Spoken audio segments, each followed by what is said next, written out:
আমাৰ দেশৰ মূল্যৱান বস্তুবিলাক সিহঁতে লৈ গৈছিল, আমাক জুৰুলা কৰি ৰাখিছিল।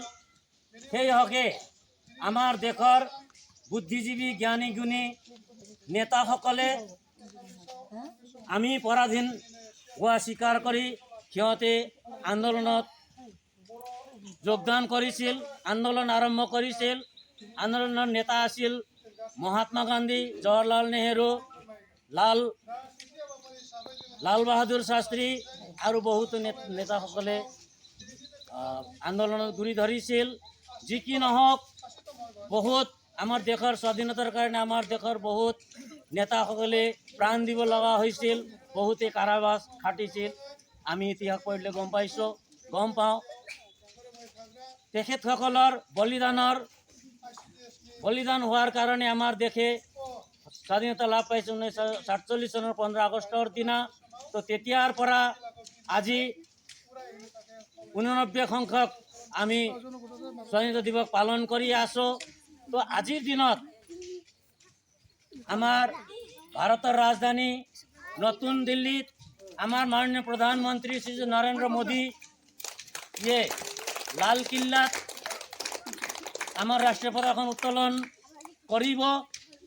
তো এই উপলক্ষে আজি প্রত্যেক শিক্ষা অনুষ্ঠান লগতে অনুষ্ঠান প্রতিষ্ঠান ভারত মাতা কি, ভারত মাতা কি, রাষ্ট্রীয় পতাকা উত্তোলন করিছো। যেনেকে আমিও আমার প্রাথমিক বিদ্যালয় প্রাথমিক বিদ্যালয়ত আমি সকলে গোট খাই রাষ্ট্রীয় পতাকাখন উত্তোলন কৰিছো। তো আমি ত্ৰিৰংগা পতাকাখন আমি উত্তোলন কৰিছোঁ। আমি ইয়াৰ পতাকাৰ বিষয়ে নকলে নহয়। যি কি নহওক, আমি যিটো ত্ৰিৰংগা পতাকা উত্তোলন কৰিছে ওপৰত আছে গেৰুৱা ৰং। এই যে গেৰুৱা ৰং চাইছানে? এই গেৰুৱা ৰঙৰ অৰ্থটো হৈছে ত্যাগ আৰু বলিদানৰ প্ৰতীক। এই গেৰুৱা ৰং মানে ত্যাগ আৰু বলিদানৰ প্ৰতীক। আমাৰ দেশৰ বহুতো নেতাসকলে দেশৰ কাৰণে ত্যাগ কৰিছিল, নিজৰ দেহ বলিদান কৰিছিল। সেইকাৰণে গেৰুৱা ৰংটো আমি ব্যৱহাৰ কৰা হৈছে। তাৰপিছত মাজত আছে খুকুলা বগা ৰং। বগা ৰঙৰ প্ৰতীক হিচাপে শান্তি।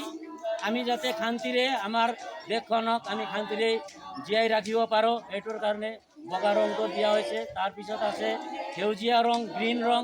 এই গ্ৰীণ ৰং হৈছে সাহসৰ প্ৰতীক। আমি যাতে দেশৰ কাৰণে সাহসী হৈ কাম কৰিব লাগে।